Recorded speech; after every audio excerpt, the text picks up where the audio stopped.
എല്ലാവർക്കും നമസ്കാരം. Welcome back to our channel. നമ്മൾ കഴിഞ്ഞ വീഡിയോയിൽ respondent learning and respondent behaviour ആണ് പരിചയപ്പെട്ടത്. ഇന്നത്തെ വീഡിയോയിൽ നമ്മൾ അടുത്തൊരു ടൈപ്പ് ഓഫ് ലേണിംഗ് ആണ് പരിചയപ്പെടുന്നത്. അതിന്റെ പേരാണ് ഓപ്പറന്റ് ലേണിംഗ്. ഓക്കെ, അപ്പൊ ഇതും നിങ്ങൾക്ക് റിലേറ്റ് ചെയ്യാൻ കഴിയുന്ന ഉദാഹരണത്തിലൂടെ തന്നെ നമുക്ക് പരിചയപ്പെടാം. നമുക്ക് ഡയറക്റ്റ് ഉദാഹരണത്തിലേക്ക് തന്നെ കിടക്കാം. നിങ്ങളുടെ കുട്ടി ഇപ്പം അമ്മ പറഞ്ഞാൽ ഒട്ടും അനുസരിക്കത്തില്ല. അമ്മ ഉള്ളപ്പോൾ ഭയങ്കര കുരുത്തക്കേട്, അമ്മയുടെ അടുത്ത് ഭയങ്കര കുരുത്തക്കേട്. അച്ഛനുള്ളപ്പോഴാണെങ്കിൽ വളരെ ഡീസന്റ്, അച്ഛൻ പറയുന്ന എല്ലാം കേൾക്കും. അച്ഛൻ വീട്ടിലുള്ള സമയത്ത് യാതൊരുവിധ കുരുത്തക്കേടുകളോ വഴക്കുകളോ വാശിയോ ബഹളോ ഒന്നുമില്ല. അച്ഛനുള്ളപ്പോൾ അച്ഛൻ പറയുന്ന എല്ലാം കേൾക്കും, ഒരു പ്രശ്നവും ഇല്ല. ഓക്കെ, അപ്പൊ ഇവിടെ മേ ബി അച്ഛൻ കുറച്ച് പണിഷ് ചെയ്യുന്ന ആളായിരിക്കാം, വഴക്ക് പറയുന്ന കുറച്ചധികം സ്ട്രിക്റ്റ് ആയിട്ട് നിൽക്കുന്ന ഒരു അച്ഛനായിരിക്കാം. എൻ്റെ അമ്മ പൊതുവെ അത്രയ്ക്ക് അങ്ങോട്ട് പണിഷ് ചെയ്യത്തില്ല, അത്രയ്ക്ക് അങ്ങോട്ട് വഴക്ക് പറയാത്ത ഒരു ആളായിരിക്കാം. ഓക്കെ, അപ്പൊ കുട്ടിക്ക് ഈ ഒരു കോൺസിക്വൻസ് അറിയാം. അതായത് ഓക്കെ, അച്ഛനുള്ളപ്പം ഞാൻ ഇങ്ങനെ പറഞ്ഞു കഴിഞ്ഞാൽ അല്ലെങ്കിൽ ഇങ്ങനെ ചെയ്തു കഴിഞ്ഞാൽ അച്ഛൻ എന്നെ വഴക്ക് പറയും, അല്ലെങ്കിൽ അച്ഛൻ എന്നെ ഇന്ന് കളിക്കാൻ വിടത്തില്ല, അല്ലെങ്കിൽ എനിക്കിന്ന് കാർട്ടൂൺ കാണാൻ അച്ഛൻ സമ്മതിക്കത്തില്ല. ഇങ്ങനെയുള്ള ഞാൻ ഇങ്ങനെ ചെയ്തു കഴിഞ്ഞാൽ ഇങ്ങനെയുള്ള കോൺസിക്വൻസസ് അവിടെ ഉണ്ട് എന്നുള്ളത് കുട്ടിക്ക് അറിയാം. കുട്ടി ലേൺ ചെയ്ത് വെച്ചിട്ടുണ്ട് പ്രീവിയസ് എക്സ്പീരിയൻസിൽ നിന്ന്. ഓക്കെ, അപ്പൊ അതുകൊണ്ടായിരിക്കാം അച്ഛൻ്റെ അടുത്ത് കുട്ടി ഇത്ര അധികം അനുസരണയോടെ, അമ്മ മാത്രം ഉള്ളപ്പോൾ അമ്മയുടെ ഇത്ര അലമ്പ് കാണിക്കുന്നത്. അപ്പൊ ഇങ്ങനെ കോൺസിക്വൻസസിനെ ബേസ് ചെയ്ത് ഡെവലപ്പ് ആവുന്ന ഒരു ബിഹേവിയർ ആണ് ഓപ്പറന്റ് ബിഹേവിയർ. ആൻഡ് ഈ പ്രോസസ് ഓഫ് ലേണിങ്ങിനെയാണ് നമ്മൾ ഓപ്പറന്റ് ലേണിംഗ് എന്ന് പറയുന്നത്. തിരിച്ചുമാകാം. അതായത് ഇപ്പോ അമ്മ എപ്പോഴും ഷൗട്ട് ചെയ്യുന്ന, എപ്പോഴും പനിഷ് ചെയ്യുന്ന, എപ്പോഴും വഴക്ക് പറയുന്ന ഒരു അമ്മയാണ്. ആൻഡ് അച്ഛൻ വളരെ കാം ആൻഡ് ക്വൈറ്റ് ആയിട്ടുള്ള, എല്ലാം സ്നേഹത്തിൽ കൂടെ മാത്രം കൈകാര്യം ചെയ്യുന്ന വളരെ പീസ്ഫുൾ ആയിട്ടുള്ള ഒരു ഫാദർ ആണെന്നുണ്ടെങ്കിലും കുട്ടി അച്ഛൻ പറയുന്നതായിരിക്കും കൂടുതലായിട്ട് ഒബേ ചെയ്യാനായിട്ട് സാധ്യത. അമ്മ പറയുന്നിടത്തൊന്നും അനുസരിക്കത്തില്ല, അമ്മയുടെ അടുത്ത് ഭയങ്കര ബഹളവും വാശിയും കാണിച്ചില്ല. ഇങ്ങനെയും സംഭവിക്കാം. അപ്പൊ രണ്ട് രീതിയിലായാലും ഇവിടെ കുട്ടിയുടെ ബിഹേവിയർ എന്ന് പറയുന്നത് ഡെവലപ്പ് ആയിരിക്കുന്നത് കുറച്ച് കോൺസിക്വൻസസിനെ അടിസ്ഥാനമാക്കിയാണ്. ഓക്കെ, അപ്പോൾ ഇങ്ങനെ കോൺസിക്വൻസസിന്റെ ബേസ് ചെയ്ത് ഓപ്പറേറ്റ് ചെയ്യുന്ന ബിഹേവിയറിനെയാണ് നമ്മൾ ഓപ്പറന്റ് ബിഹേവിയർ എന്ന് പറയുന്നത്. Learning, operant learning. ഓക്കെ, ഇനി നമുക്ക് ഉദാഹരണങ്ങൾ എടുത്ത് തന്നെ മനസ്സിലാക്കാൻ സാധിക്കും. ക്ലാസ്സിൽ വളരെയധികം സ്ട്രിക്റ്റ് ആയിട്ടുള്ള ഒരു ടീച്ചർ ആണെന്നുണ്ടെങ്കിൽ കുട്ടികൾ വളരെ സൈലന്റ് ആയിട്ട് വളരെ ഡിസിപ്ലിൻഡ് ആയിട്ട് ഇരിക്കും. നേരെ മറിച്ച് കുറച്ച് സ്ട്രിക്റ്റ് അല്ലാത്ത, അതല്ലെങ്കിൽ ട്രെയിനിങ് ടീച്ചേഴ്സും വല്ലതൊക്കെ ആണെന്നുണ്ടെങ്കിൽ കുട്ടികൾ ഭയങ്കര അലമ്പായിരിക്കും, ക്ലാസ്സിൽ നല്ല ബഹളമായിരിക്കും, അല്ലേ, ഒരു രക്ഷയും കിട്ടത്തില്ല.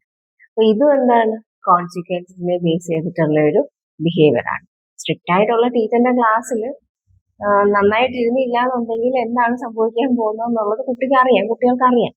അപ്പൊ ആ കോൺസിക്വൻസിന്റെ അടിസ്ഥാനത്തിലാണ് അവിടെ കുട്ടികൾ വളരെ സൈലന്റ് ആയിട്ട് വളരെ ക്വയറ്റായിട്ട് ഇരിക്കുന്നത്. ട്രെയിനിങ് ടീച്ചേഴ്സിന്റെ കേസിൽ പ്രശ്നമൊന്നും സംഭവിക്കാൻ പോകുന്നില്ല എന്ന് കുട്ടികൾക്കറിയാം. ഇതേപോലെ തന്നെ വേറൊരു എക്സാമ്പിൾ, ഒരു ടീച്ചർ ക്ലാസ്സിൽ പഠിപ്പിച്ചുകൊണ്ടിരിക്കുമ്പോൾ ഒരു കുട്ടിയോട്, ഫോർ എക്സാമ്പിൾ നമുക്ക് ആ കുട്ടിയെ മാധവ് എന്ന് പേരിടാം. ഓക്കെ, മാധവ്, നീ എത്ര ക്വയറ്റ് ആൻഡ് സൈലന്റ് ആയിട്ടാണ് എന്റെ ക്ലാസ്സിൽ ഇരിക്കുന്നത്, എനിക്ക് നിന്നെ ഭയങ്കര ഇഷ്ടമാണ്, ഇങ്ങനെ ഇരിക്കുന്ന കുട്ടികളെ എനിക്ക് നല്ല ഇഷ്ടമാണ്. ഇങ്ങനെയൊക്കെ ടീച്ചർ പക്ഷെ എൻകറേജ് ചെയ്യാൻ വേണ്ടി തന്നെ പറയുന്നതാണെന്നിരിക്കട്ടെ. ഓക്കെ, ടീച്ചർ ഇങ്ങനെ പറയാണ്, എത്ര സൈലന്റ് ആയിട്ട്, എത്ര ക്വയറ്റ് ആയിട്ട്, എത്ര ശ്രദ്ധയോടുകൂടിയാണ് മാധവ് എന്റെ ക്ലാസ്സിൽ ഇരിക്കുന്നത്, ഗ്രേറ്റ് എന്നൊക്കെ പറഞ്ഞിട്ട് ബാക്കി കുട്ടികളോടും പറയുന്നു, സി മാധവ് എത്ര നന്നായിട്ടാണ് ഇരിക്കുന്നത്, എത്ര ശ്രദ്ധയോടുകൂടിയാണ് മാധവ് ഇരിക്കുന്നത് എന്നൊക്കെ പറയുമ്പോഴത്തേക്ക് പിന്നീട് ഉള്ള ക്ലാസ് വേറെ ഒരു ടീച്ചറിന്റെ ക്ലാസ്സിലും അത്രയും ശ്രദ്ധയോടെ ഇരുന്നില്ല എന്നുണ്ടെങ്കിലും ഈ ടീച്ചർ തന്നെ ഇങ്ങനെ പ്രൈസ് ചെയ്യുന്നതിന്റെ ഭാഗമായിട്ട് കുട്ടി ആ ടീച്ചറിന്റെ ക്ലാസ്സിൽ ഫ്യൂച്ചറിൽ ഒന്നുകൂടെ വളരെ കോൺഷ്യസ് ആയിട്ട് കുറച്ചുകൂടെ ഒരു നല്ല കുട്ടി മോഡലില് വളരെ കോൺസെൻട്രേഷനോടുകൂടി ഇരിക്കാനായിട്ട് ശ്രമിക്കും. ഓക്കെ, ഇത് ഈ കോൺസിക്വൻസിനെ ബേസ് ചെയ്ത് ഡെവലപ്പ് ആയിട്ടുള്ള ഓപ്പറന്റ് ബിഹേവിയർ ആണ്. Okay, so basically operant learning and operant behavior എന്തെന്ന് വെച്ച് കഴിഞ്ഞാൽ ഓപ്പറന്റ് ബിഹേവിയർ എന്തെന്ന് വെച്ചാൽ ആ ഒരു ലേണിംഗ് പ്രോസസ്സിന് പറയുന്നത് ഓപ്പറന്റ് ലേണിംഗ് എന്ന് പറയുന്നു.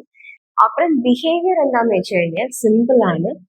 കോൺസിക്വൻസസിന്റെ അടിസ്ഥാനത്തിൽ അല്ലെങ്കിൽ ആ ഒരു പെർട്ടിക്കുലർ കോൺസിക്വൻസസിനെ ഓപ്പറേറ്റ് ചെയ്ത് ഡെവലപ്പ് ചെയ്യുന്ന ബിഹേവിയേഴ്സ് ആണ് ഓപ്പറന്റ് ബിഹേവിയർ.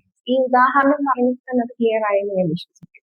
ഓക്കെ, അപ്പൊ ഇവിടെ കോൺസിക്വൻസസ് വെച്ച് ബിഹേവിയർ ഡെവലപ്പ് ആകുന്നു എന്നുള്ളത് നമുക്ക് മനസ്സിലായി.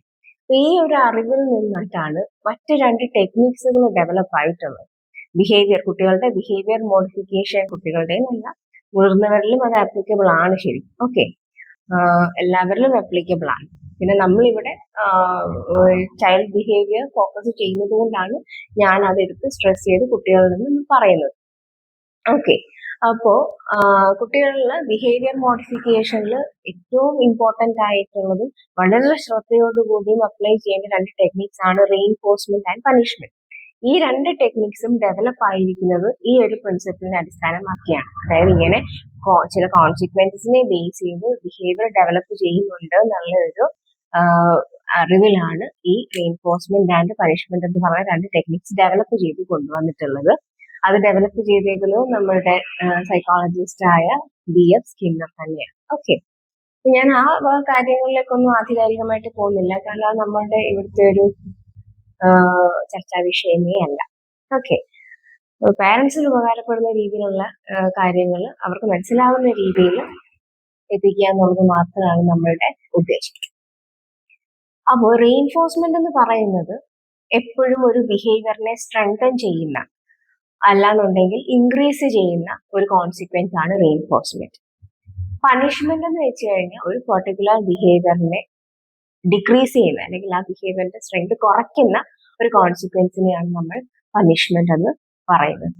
അപ്പോൾ ഏതെങ്കിലും ഒരു ബിഹേവിയർ കുട്ടി ഫ്യൂച്ചറിലും ആവർത്തിച്ചുകൊണ്ടേ ഇരിക്കുകയാണെന്നുണ്ടെങ്കിൽ അതിനർത്ഥം ആ ബിഹേവിയർ ഡിസ്പ്ലേ ചെയ്യുന്ന സമയത്ത് കുട്ടിക്ക് കിട്ടിക്കൊണ്ടിരിക്കുന്ന കോൺസിക്വൻസ് അവിടെ റീഇൻഫോഴ്സ്മെന്റ് ആയിട്ടാണ് ആക്ട് ചെയ്യുന്നതെന്നാണ് നമ്മൾ മനസ്സിലാക്കേണ്ടത്. നേരെ മറിച്ച് ഫ്യൂച്ചറിൽ കുട്ടി ആ ബിഹേവിയർ കാണിക്കുന്നത് കുറഞ്ഞു വരുവാണ്, ഗ്രാജുവലി അത് സ്റ്റോപ്പ് ചെയ്തതായിട്ടാണ് നമ്മൾ കാണുന്നതെങ്കിൽ ആ ബിഹേവിയർ ഡിസ്പ്ലേ ചെയ്ത സമയത്ത് കുട്ടിക്ക് കിട്ടിയ കോൺസിക്വൻസ് പണിഷ്മെന്റ് ആണ് എന്നാണ് നമ്മൾ മനസ്സിലാക്കുന്നത്. പണിഷ്മെന്റ് ആയിട്ടാണ് ആക്ട് ചെയ്തതെന്നാണ് നമ്മൾ മനസ്സിലാക്കേണ്ടത്. ഓക്കെ, ഈ റീഇൻഫോഴ്സ്മെന്റും പണിഷ്മെന്റും ഡീറ്റെയിൽ ആയിട്ട് തന്നെ ഉള്ളൊരു വീഡിയോ നമ്മൾ സെപ്പറേറ്റ് ചെയ്യാം. കാരണം അത് ഏറ്റവും സിമ്പിൾ ആയിട്ട് ഞാൻ ഇങ്ങനെ പറഞ്ഞുള്ളൂ. റീഇൻഫോഴ്സ്മെന്റ് എന്ന് വെച്ചാൽ ഒരു ബിഹേവിയറിനെ ഇൻക്രീസ് ചെയ്യുന്ന, സ്ട്രെങ്തൻ ചെയ്യുന്ന. പണിഷ്മെന്റ് എന്ന് വെച്ച് കഴിഞ്ഞാൽ അവരെ ഡിക്രീസ് ചെയ്യുന്നത്. വളരെ സിമ്പിൾ ആയിട്ട് പറഞ്ഞേ ഉള്ളൂ. ഇതിന്റെ ഡീറ്റെയിൽഡ് വീഡിയോ നമുക്ക് സെപ്പറേറ്റ് ആയിട്ട് തന്നെ ചെയ്യാം, കാരണം ചെയ്യേണ്ടതായിട്ടുണ്ട്. വളരെ മേജർ ആയിട്ടുള്ള രണ്ട് ടെക്നിക്സ് ആണ് ബിഹേവിയർ മോഡിഫിക്കേഷൻ. ആൻഡ് അത് ബേസ് ചെയ്തിട്ട് വേറെയും ടെക്നിക്സുകൾ ഉണ്ട്. അതൊക്കെ നമ്മൾ പോകെ നമുക്ക് പരിചയപ്പെടാം. ഓക്കെ, അപ്പോൾ ഈ operant learning and operant behaviour and consequences എന്താണെന്നൊക്കെയുള്ളത് മനസ്സിലായി എന്ന് വിശ്വസിക്കുന്നു. വീഡിയോയിൽ പറഞ്ഞിട്ടുള്ള കാര്യങ്ങൾ നിങ്ങൾക്ക് കൃത്യമായിട്ട് മനസ്സിലായി എന്നുണ്ടെങ്കിൽ, നിങ്ങൾക്ക് യൂസ്ഫുൾ ആയിട്ടുള്ള ഒന്നാണോ എന്ന് തോന്നുന്നുണ്ടെങ്കിൽ ലൈക്ക് ചെയ്യുക ആൻഡ് മറ്റുള്ളവരിലേക്ക് അത് ഷെയർ ചെയ്യുക. സംശയങ്ങൾ കമന്റ് ചെയ്യുക, സജഷൻസ് കമന്റ് ചെയ്യുക. ആൻഡ് പുതിയതായിട്ട് ചാനൽ കാണുന്ന ആൾക്കാർ ചാനൽ സബ്സ്ക്രൈബ് ചെയ്യാനായിട്ട് മറക്കരുത്. ഓക്കെ, അപ്പൊ എല്ലാവരും സന്തോഷത്തോടിരിക്കുക, സമാധാനത്തോടിരിക്കുക. Take care. Thank U.